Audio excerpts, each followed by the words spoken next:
Download करें जनमत Haryana app. आड़ती का और जो इसका संबंध है किसान का वो भी टूट जाएगा। एक किस्म से एटीएम आड़ती की थी। विश्वास पे पैसा नहीं मिलता, ब्याज पे पैसा मिलता है। एटीएम जरूर हैं, दिन रात पैसे देने को तैयार जरूर हैं, मगर जब पैसा मिल जाता है तो एटीएम की तरह नहीं, इंटरनेशनल क्रेडिट कार्ड का ब्याज उस पैसे पे चलता है और वो ब्याज का चक्कर इतना जबरदस्त होता है। इतना बड़ा यू टर्न क्या सिर्फ राजनीति के लिए घड़ियाली आंसू बहाए जा रहे हैं? जब सत्ता में हो तो अलग तेवर, जब विपक्ष में हो तो अलग। इतनी मौका परस्ती कहां से लाते हो भाई?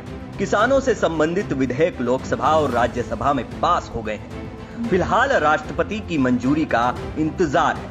संसद के दोनों सदनों में जो बिल पास किए गए हैं उसमें बार बार कहा जा रहा है कि न्यूनतम समर्थन मूल्य यानी एमएसपी व्यवस्था बनी रहेगी, उसमें किसी तरह का कोई बदलाव नहीं किया जाएगा।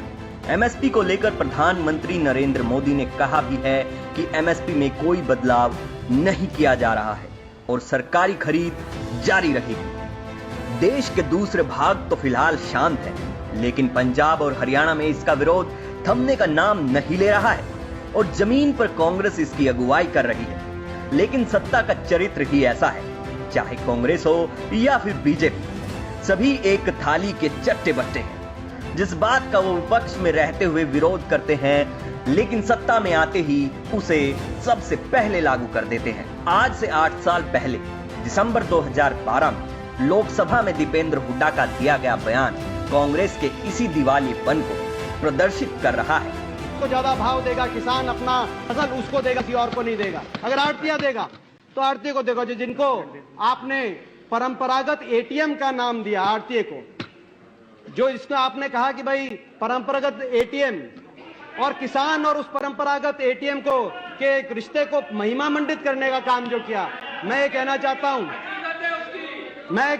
हूं कि मेरे ज्ञान के चक्षु आपने खोल दिए।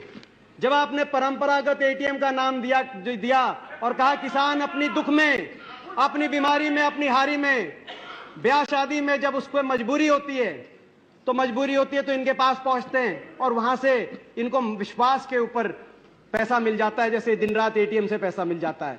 मैं आपकी जानकारी के लिए लाना चाहता हूं, विश्वास पे पैसा नहीं मिलता, ब्याज पे पैसा मिलता है। एटीएम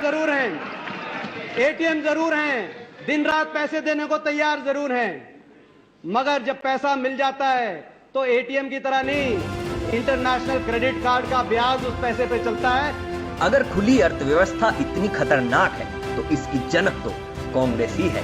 1991 में जब देश आर्थिक संकट का सामना कर रहा था, तब आर्थिक सुधारों के नाम पर देश के बाजारों को दुनिया के लिए खोल दिया गया।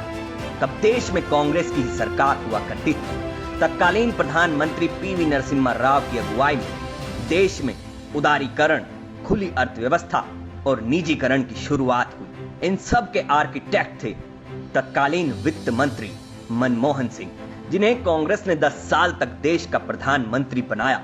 दिसंबर 2012 को पूर्व केंद्रीय मंत्री कपिल सिब्बल का लोकसभा में दिया गया ये बयान जरा ध्यान से सुनिए। को उसका जो वो बोता है उसका दाम अच्छा मिलना चाहिए, यही है। अब ये साबित हो गया कि वेस्ट बंगाल में उसको दाम ज्यादा मिलता है मार्केट प्राइस से, ये तो तय हो गया, हमने उदाहरण दे दिया। दूसरी बात जो 35 जब किसान बोता है और बेचना जाता है तो उसके पास कोई मार्केट नहीं है, उसको मालूम नहीं किस मार्केट में जाना है। अगर मंडी जाता है तो 35 से 40% सामान खराब हो जाता है और इस बीच में 8 लोग कमीशन एजेंट होते हैं, बीच में 8 कमीशन एजेंट बिचौलिए। और ये स्टडीज की गई हैं और मेरे पास आंकड़े हैं कि बेचारे किसान को 15 से 17%